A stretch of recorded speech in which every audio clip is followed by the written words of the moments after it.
Thank you for listening to We Have Ways of Making You Talk. Sign up to our Patreon to receive bonus content, live streams, and our weekly newsletter with money off books and museum visits as well, plus early access to all live show tickets. That's patreon.com/wehaveways.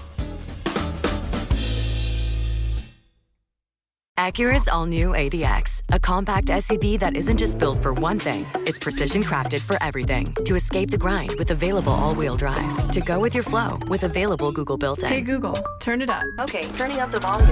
And crafted to be heard with an available Bang & Olufsen premium sound system. The all-new Acura ADX, crafted to match your energy. Acura, precision crafted performance. Take your vibes and go. Google is a trademark of Google LLC. Still getting around to that fix on your car? You got this. On eBay, you'll find millions of parts, guaranteed to fit. Doesn't matter if it's a major engine repair or your first time swapping your windshield wipers. eBay has that part you need, ready to click perfectly into place. For changes big and small. Loud or quiet. Find all the parts you need at prices you'll love. Guaranteed to fit every time. But you already know that. eBay. Things, people, love. Eligible items only. Exclusions apply. ChatGPT Plus is free for college students through May. Here's the thing. You've got a lot to do between now and then. Studying for finals, writing papers, trying to keep your life on track. And ChatGPT can help with all of it. It can quiz you for your econ exam, make a study guide from your French notes, plan out your meals and study breaks. It can get really specific on how you like to learn. It can even help you come up with ways to stop procrastinating. So from now until summer break, take advantage of all the ways ChatGPT can make your life easier. Restrictions apply.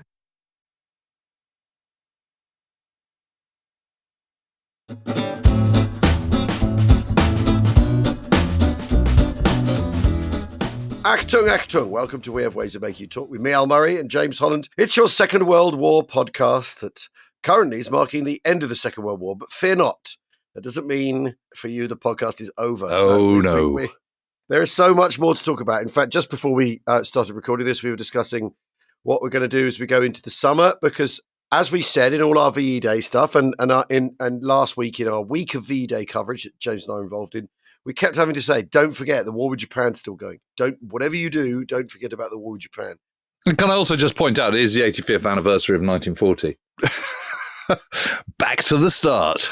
Back to the start. There's Dunkirk to talk about. And in fact, we're thinking of revisiting some of the Dunkirk stuff we did in 2020 when it was the 80th anniversary of Dunkirk. Yeah.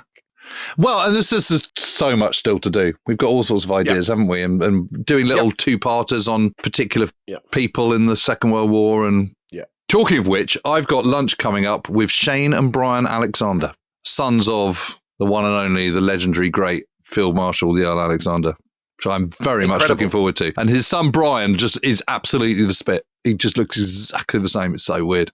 And if we were to do a World Cup of Generals, Alex would win for you, wouldn't he? If, say, we were to do a World Cup of Generals where we had heats and like... basically, if he didn't win, I'd chuck my toys out of the pram, Okay, brilliant. Well, I think the listeners need to bear that in mind if they're coming to Warfest the 12th to the 14th of September at Blackpit Brewery. But we have some unfinished business, don't we, Jim? Yeah, but unfinished business in the wreckage of Berlin, because we were going to talk about this, but we didn't quite, we just had a bit too much material. And for those of you who did listen to our VE Day 45 series, you will have noticed that the last episode particularly was an extended run. Yeah, an unprecedented third half. Yes, it was like that LP that has 16 tracks on it rather than just 12. Yeah. So we talked about Hitler shooting himself, but we didn't discuss what happened to Hitler. And I think this is the only bit of mystery, and frankly, it isn't really even a mystery anymore. But I got a message from someone saying, "So I'm a big fan of Hunting Hitler. Can you just tell me, do you think there is any chance that he could have got South America?" One word answer: no. Okay, he died in the bunker at his own hand. That's that. But there is some skullduggery and interesting things to say about what happened to him. And I think that's what we need to be looking at. Yeah. And hopefully we can knock on the head once and for all those conspiracy theorists who believe that he escaped by a plane piloted by Hannah Reich, got up to some bunker in Denmark and then flew to Tangier and then flew to wherever. It didn't happen. I had someone say he moved to Argentina and he has grandchildren there. And I simply replied, "What are their names and where do they live?" And I didn't hear from that person again. So, those of you listeners will remember that we introduced a character called Yelena Kagan, who was a translator, a German-speaking translator spent most of her youth in Moscow, studied at Moscow University, originally been a factory worker, and then because of her German skills got drafted into the army, which is where she wanted to be in the first place, and was in the front line, and she was interviewing mainly prisoners. And one of her big jobs in Berlin was to find what's happened to Hitler. So every poor young German who was pulled in before her, she'd go, "Where's Hitler? Where's Hitler?" And they were trying to find out. Anyway. Ich weiß nicht. Bitte schön, ich weiß nicht. Yeah. While other Red Army troops are kind of roaming the streets looking for loot, she's been working flat out at the Reichschancellery, which is, despite the incredible bombardment and bombing of Berlin, is sort of okay. It's smashed about, but it's okay. And it's now this huge kind of cavernous, empty, dusty, wrecked, but still standing building. No electricity. So it's kind of dark and cavernous and so on. And the thing about the Reichschancellery is you have these big steps going up into it. You have this huge long corridor. You have the kind of more steps going up onto the kind of first floor where Hitler had his huge, great office and all the rest of it. But underneath it are lots of subterranean offices and cubby holes and corridors and all the rest of it. It's full of paperwork, isn't it? That's the thing. It's full of paperwork. Yeah. So she's just, on the 4th of May, she's been interrogating a German stoker who'd been called in to fix a faulty ventilator in the Führer bunker. And, I mean, it's just so bizarre, isn't it? Becomes a witness to Hitler's wedding. Oh, excuse me, boss, would you... it's all clear now, shouldn't be any more problem. You know. Yeah. Meanwhile, Hitler's getting married. What cowboy put this in for you, mein Führer? Scheiter! Yeah, exactly.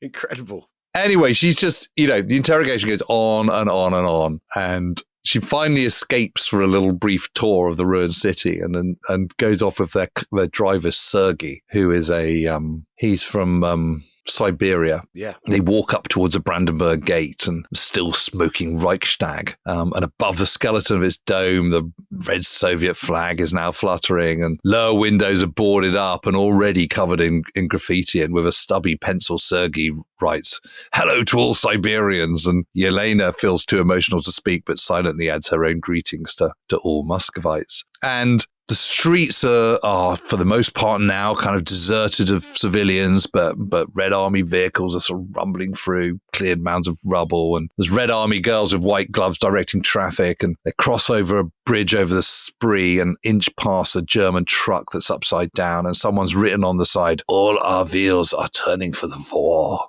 Sort of crass one-liners, which counts for nothing. And she spots a German woman sitting on the bridge, legs outstretched, head thrown back and laughing hysterically. And Yelena Kagan greets her, but the woman just looks back with dazed, unfocused eyes and shouts at her, "Alles kaputt!" I mean, if you wrote that in a film, you wouldn't quite believe it, would you? Yeah. These scenes are truly incredible, aren't they?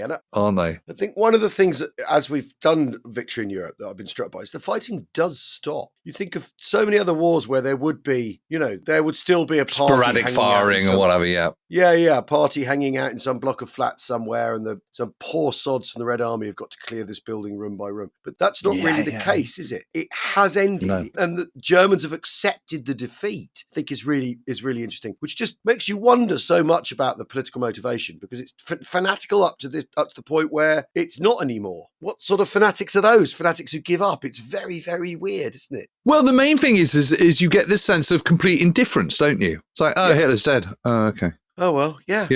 And that's from people who are into it. And then, the family we looked at a couple of episodes ago who were opposed to Hitler, they're indifferent about it. They're like, well, he's just yesterday. He's yesterday's problem. He's not today's problem. And you get the same sense from people who have been fanatical Nazis. Oh, well, that's that then. It's over. Carry on without it.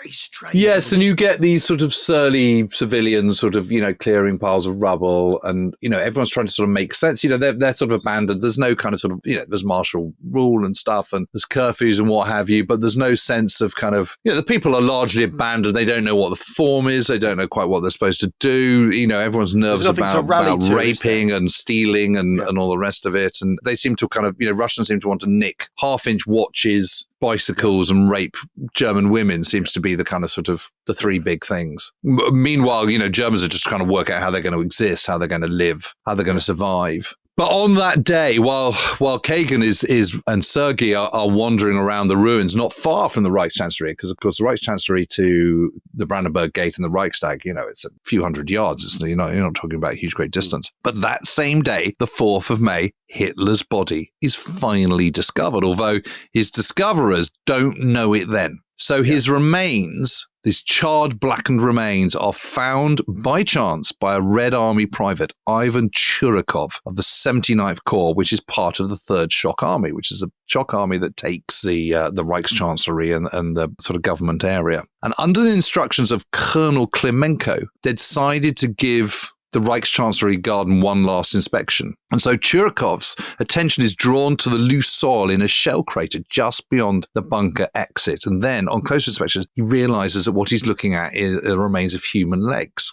This raises the question that the previous searches weren't that thorough, perhaps. If one last look then, there's some legs. Doesn't sound like... Well, he scrapes some soil out of the way. So what he sees is he sees the crater and then he sees sort of loose soil. And so he goes down into the crater, scrapes away some of the loose soil and then starts to see the blackened legs. So, and don't forget, this is the end of the war and there's so much going on and however fantastical it may seem, this is what happened. So...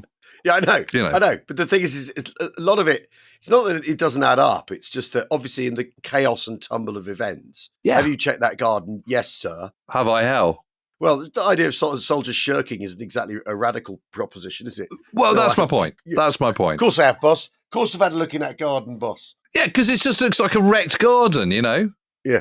Anyway, they both start, he and Klimenko both then sort of get down on their knees and start sort of, digging and scraping away. And they discover not one, but 2 bodies. But Klimenko doesn't think either of them could be Hitler because he'd already heard reports that 2 bodies discovered the previous day, on the 3rd of May, in that area, were likely to be those of the Führer and his wife of one day. Yeah. But what Klimenko doesn't know is that has already been discounted, but that information hasn't reached him. Yeah. So in other words, he thinks on the 4th of May, the 2 bodies they found can't be Hitler because he's already been found. But the fact that that's already been discounted hasn't reached him. Yeah.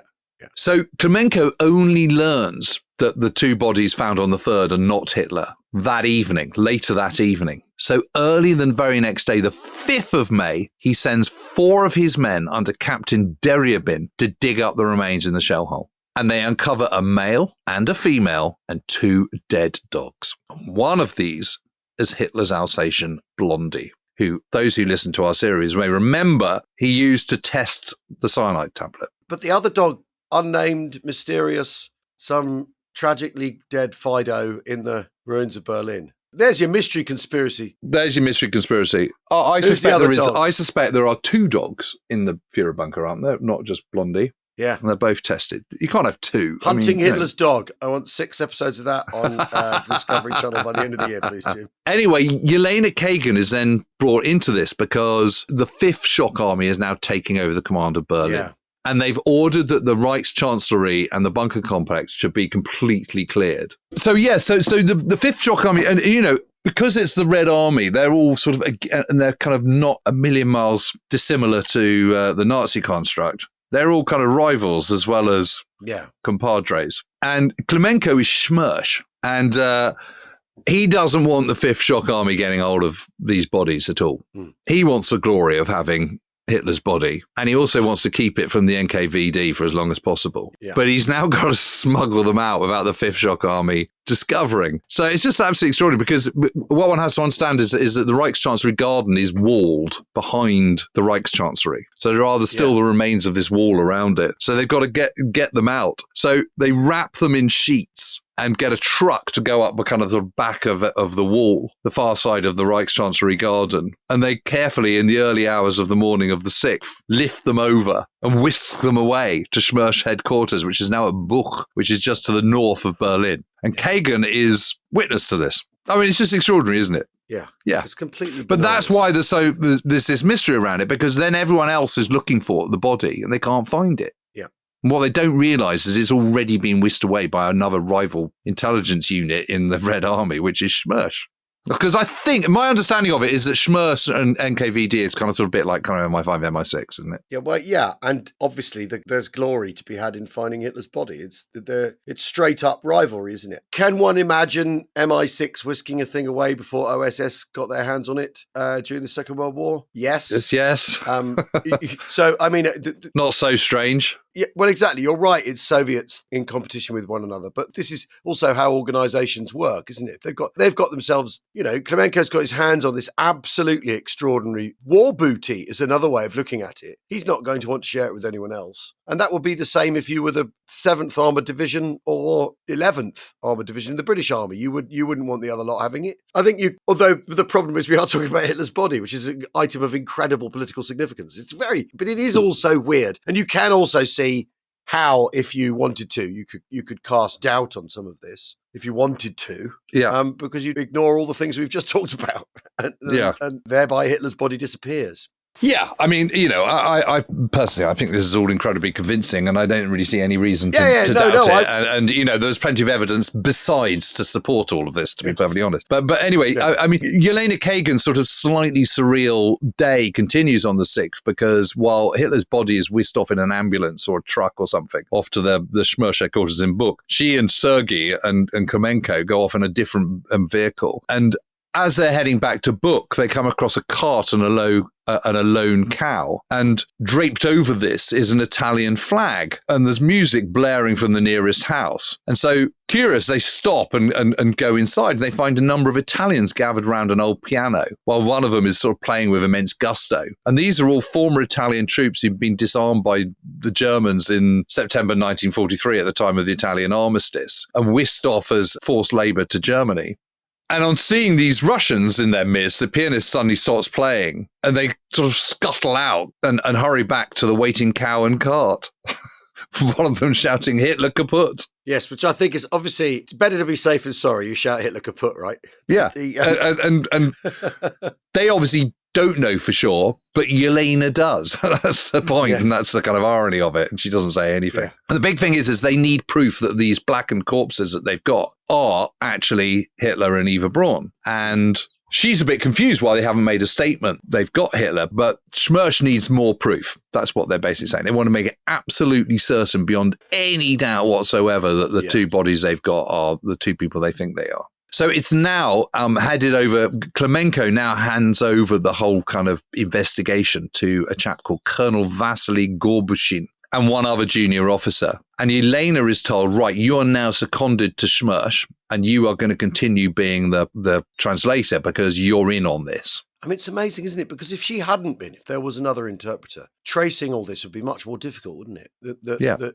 fact that she's been on both teams means you do have a coherent story, which otherwise wouldn't be on offer. I mean, that's a remarkably fortunate appointment, isn't it? That they keep her on. Absolutely incredible. So they've got to now prove indisputably that this burned chunk of flesh is absolutely Hitler. Yeah. And there's a surgical mobile field hospital number 4961 has to establish a commission of doctors, and they're under the watchful eye of the medical service colonel Faust. He's actually called Faust, which I know. Too much. You know what? Whoever the writer on this needs to dial some of this down. I think the great writer in the sky, the cosmic author of this, could just shave 10% off a lot of this. Faust Shakarovsky. He's the principal forensic medical expert in First Belarusian Front. Major Anna Marantz does an autopsy, but they don't know who the body's meant to be either. They're just doing an autopsy. And they're not told because they're not Schmerz. Yeah, they're not told. Exactly, because they're not Schmerz. So it's kind of weird, isn't it? So they're doing an autopsy, cause of death, but they don't know who it is. And it's not intimated to who it might be. They might be wondering why on earth they're doing an autopsy on one of the random hundreds of thousands of dead people in the city. Yeah. They might be scratching their heads about that. But anyway. And what's amazing about it, the autopsy takes place on the 8th of May, VE Day. On VE when everyone else is celebrating in London and New York and everything. Hitler's charred remains are being dissected. It's incredible. Yeah. And they confirm it's the body of a male who's 50 to 60 years old, approximately 165 centimetres in height, they discovered that the corpse's teeth are remarkably undamaged by the flames. And one of the things we talked about is how little petrol there was to burn the body, or not enough, and petrol burned at too low a temperature actually to incinerate the body, which is why they're able to do this in the first place. So otherwise the body would have vanished completely. Yeah. And there, a section of the skull that's missing, the jaw and the upper teeth were extracted. And this is the really so what you do is you pick off the sort of carbonized flesh, and underneath you've still got a decent chunk of bone, and they're the teeth, and they're absolutely fine. Yeah, and this is the bit again where the scriptwriter's gone over the top. Colonel Gorbushin hands Yelena a red jewelry box. In here are Hitler's teeth. Guard this with your life, comrade. Yes, I mean, can you imagine? But obviously, it's given to her because she's not a bloke. She's not going to go and get pissed and lose it. Trade it for some watches or something. Yeah, right. Or a bicycle or something. Yeah. It is absolutely amazing, this. She's now answerable for its safekeeping, which is incredible. Yes, but the reason the jaw is put in a jewelry box and handed to her is because the Schmersh unit safe is still with the rear echelon and hasn't caught up yet.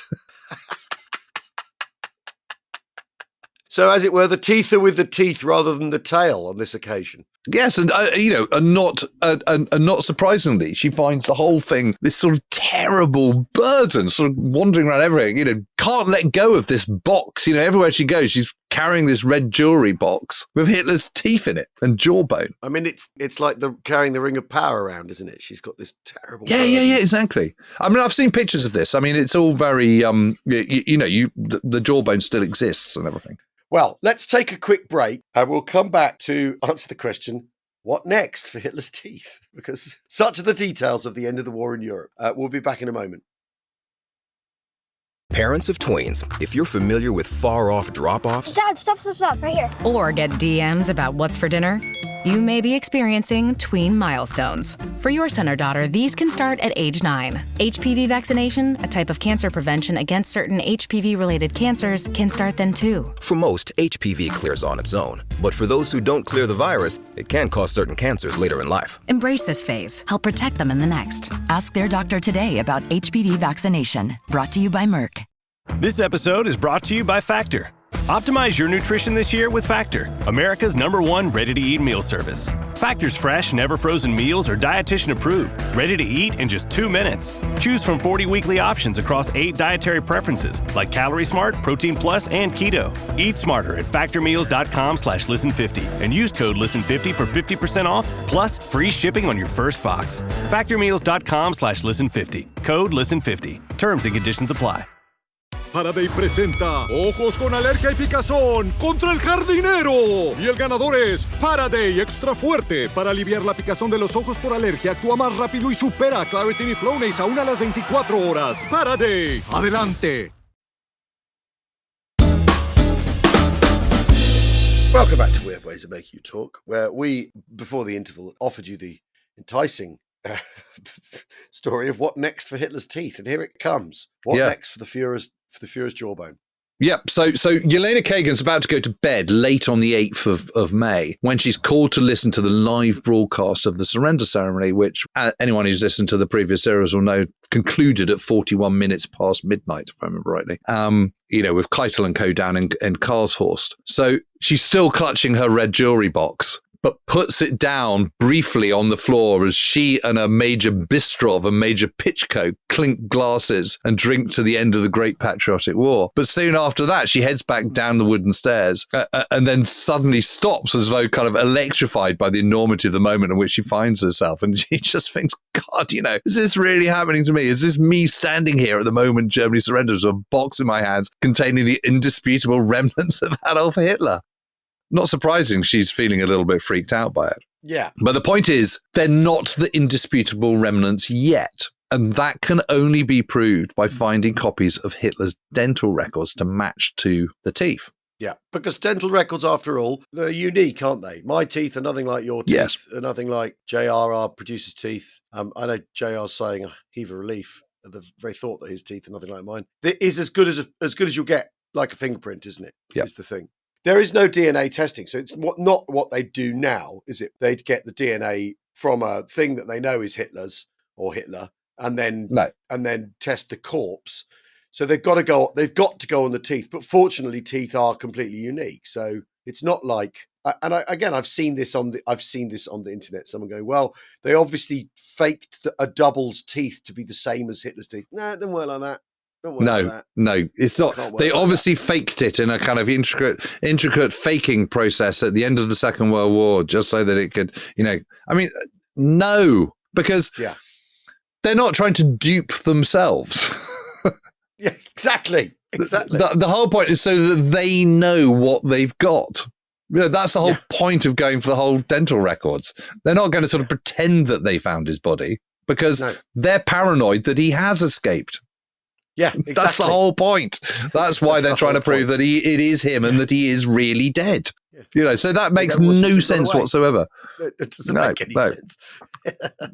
Well, the only way they're going to do it is by finding these dental records. But obviously, in a ruined city of millions, which is now completely destroyed, largely destroyed, how are they ever going to find this? And they get lucky. Yeah. Because they set off through the shattered city, and Sergei's once again driving his captured Ford-8 saloon. And at the first German hospital they come to, and when they're there, they're told they should try and find a renowned laryngologist called Karl von Eichen, who heads the Charité Clinic and who definitely treated Hitler in the past. And apparently he would know the Führer's dentist. So it took them some time to find the Charity Clinic in a ruined city of few street signs, but they do eventually locate it. And also Dr. von Eichen, who says, yes, I did treat Hitler twice, once in 1935 and again in 1944 after the July assassination attempt. So he doesn't know who Hitler's dentist has been, but calls a student from the dentistry department at the clinic. And incredibly, this student dentist was not only able to confirm that Dr. Hugo Blaschke had personally attended to the Führer's teeth, but also agreed to take them to him. Literally at the first attempt, they've kind of struck gold. Quite extraordinary, that. I mean, I'm struck by two things here. They're driving around in a Ford 8, so there's a Lend-Lease right there, right at the end of the war. And also, I imagine the student dentist... I imagine they were encouraging people to offer their contacts in a there's some lapels being grabbed here, right? I suspect so, but I also suspect that they are Germans who are very worried about their futures and are only too happy to oblige the victors. Yeah. And if you can offer a magnificent service like this, we want to know who the Führer's doctor. I know, I can take you there. Yeah, don't worry, I know. Yeah, exactly. Yeah, of course I can help. Yeah. Put that pistol down. Yeah. They all bundle back into the Ford 8, drive to the Kurfürsten Dam, which is back in the golden age of Berlin, had been one of the most desirable districts. And again, luck is with them because Blaschke's private clinic is at number 213. And miraculously, it's largely intact. But Blaschke, it turns out, has flown to Berchtesgaden in anticipation of Hitler's evacuation there. So he isn't around. He's bugged out. But his dental assistant, Kater Heusemann, has remained in Berlin. It turns out that this incredibly helpful student was actually from Bulgaria, then volunteered to go and fetch her. I'll go. You can imagine, can't you? And she lives at number 39 to 40, Pariserstrasse, apartment number 1. When Fraulein Heisemann duly arrives, this guy goes and collects her and sees Colonel Gorbischen and Sergei. She bursts into tears because clearly she's already been raped. But they calm her down, reassure us. And she admits that they do hold Hitler's dental records. Yeah. And produces a box of patients' cards, which, with bated breath, they watch as she methodically goes through them. And at last, she produces Hitler's medical card. Yes. Hang on a minute. Goering. HID, HIM, HIR. HIT, Hitler, this is it. Hitler, there you go, yeah. Hitler, is he under F for Führer? What's he under? I mean...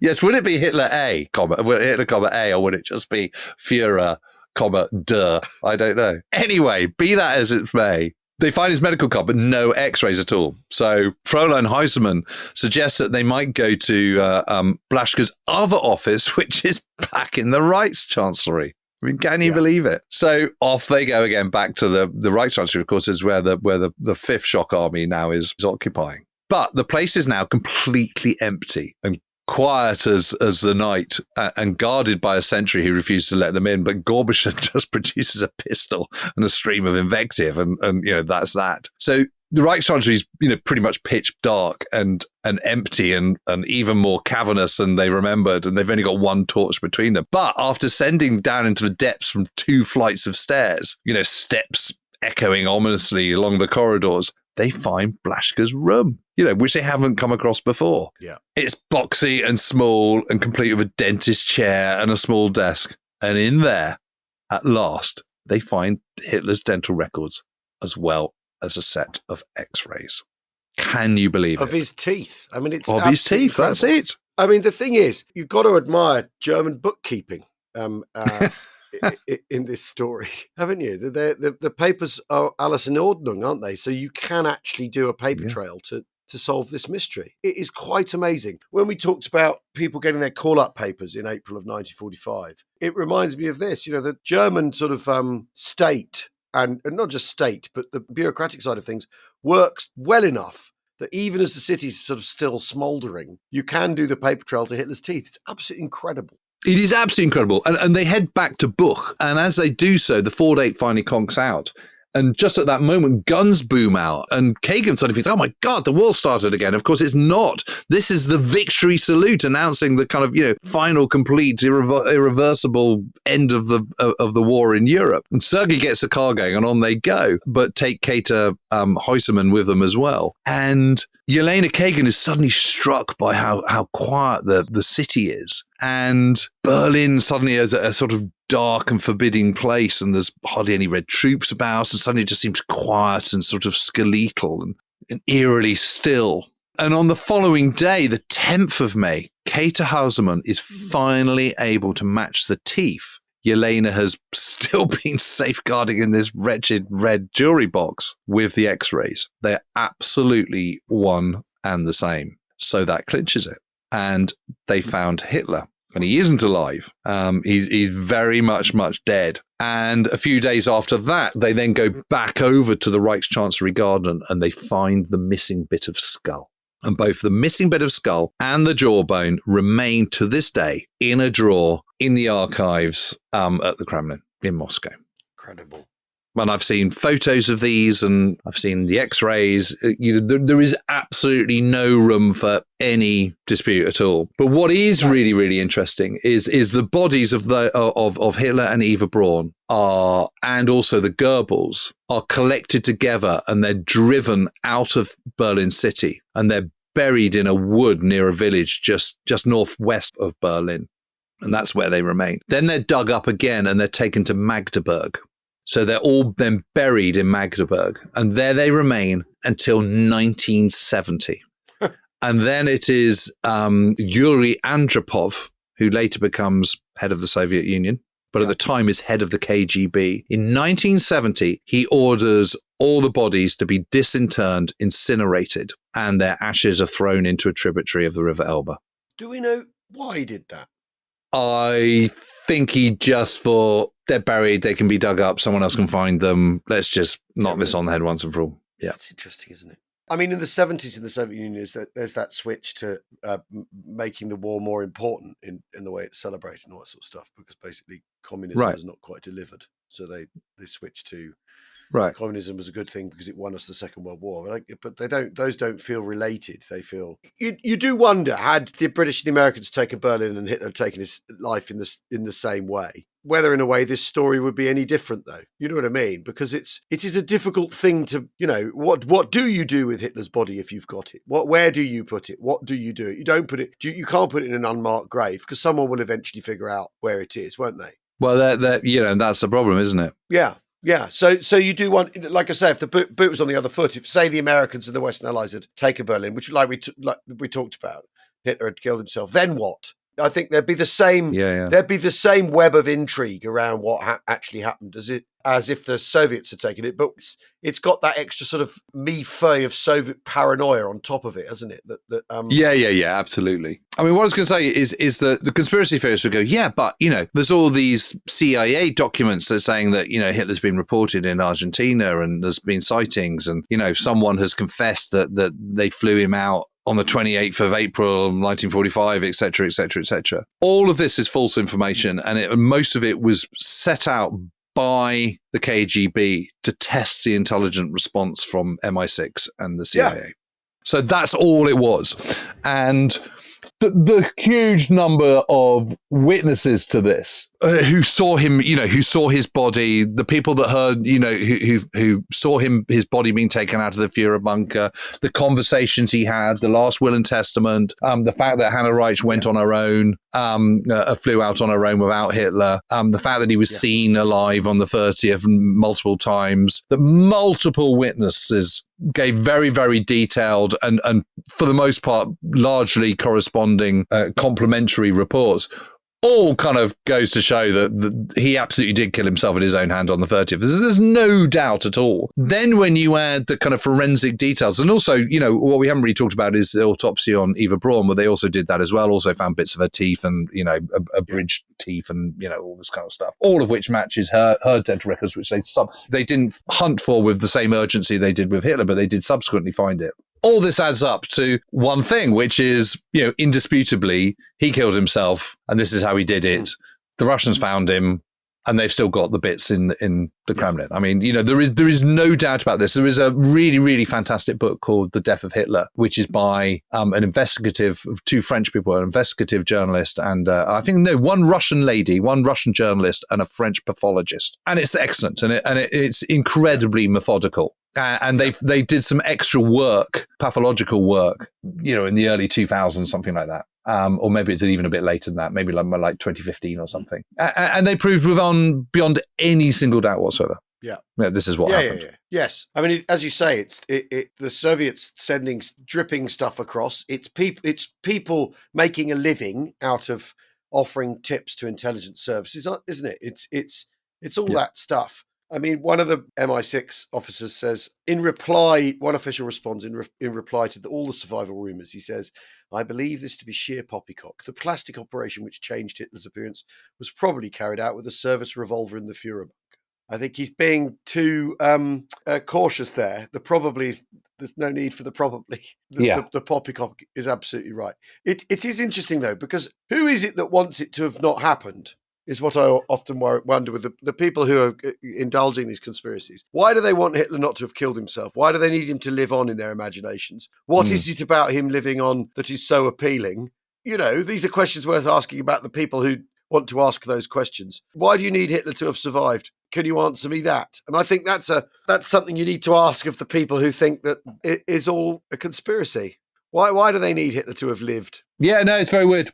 I mean, And when we were filming Hunting Hitler all those years ago, we'd have this sort of the CIA, reporting that a sighting of Hitler in Argentina or wherever it had been. But what we then never showed was the one that was then issued a day later, which said this has been proved to be completely false. So, and also it's being cited in several places at once. Yeah, all of that. Is obviously all of that. Anyway. There we go. The Ballad of Hitler's Teeth. Remember, ladies and gentlemen, German paperwork for the win. And we hope that we've put this particular mystery to rest once and for all, emphatically, not beyond reasonable doubt, beyond any doubt. Oh, I'm looking forward to the Twitter bin fire of where we're obviously paid stooges of the Secret Services. Yeah, clearly.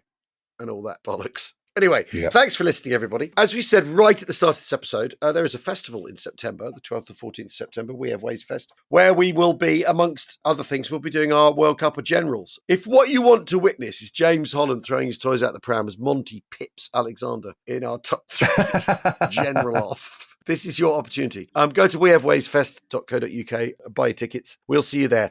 Thanks, by the way, everyone, for the incredible feedback we've had for our V-Day series of 8 episodes and an extra third. We really love it when you engage so thoroughly with the stuff, and we do like doing these long series that are plenty for you to get your teeth into. And also a huge thank you to all the positive responses to our visit to number 10 Downing Street, which we'll reflect on a bit more another time, because it's been incredibly thought-provoking. Yeah. Particularly the thing that I was really struck by was watching Jim go from going, crikey, I'm in Downing Street, to basically going, oh, it's just another room in another building. At the end of the day, it's a room with 4 walls. Exactly. Watching the transformation of you, James, was very fascinating, because I've been there before and I've done the whole first visit where you're going, oh my God, and then it wears off.